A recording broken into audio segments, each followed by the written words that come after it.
आणि आता पाहणार आहोत टॉप 9 महत्त्वाच्या बातम्या। अभिनेता गोविंदा आजपासून प्रचाराच्या मैदानात। रामटेकमध्ये शिवसेनेचे उमेदवार राजू पारवे यांचा गोविंदा प्रचार करणार।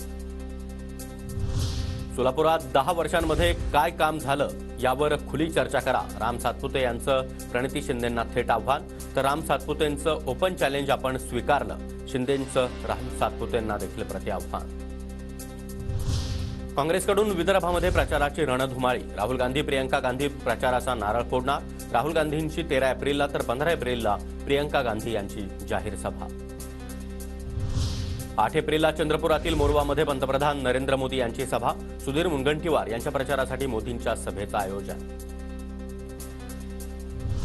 परभणीमध्ये लोकसभेत 42 उमेदवारांचे अर्ज दाखल। आज अर्जांची छाननी, तर 8 तारखेला उमेदवारी अर्ज मागे घेण्याची शेवटची तारीख।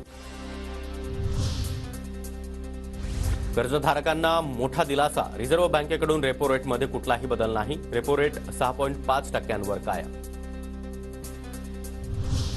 मराठा आरक्षणाच्या निश्चितीनंतरच एमपीएससी परीक्षेची शक्यता। मराठा आरक्षणाच्या अंमलबजावणीसाठी एमपीएससीच्या आगामी परीक्षा पुढे ढकलल्या।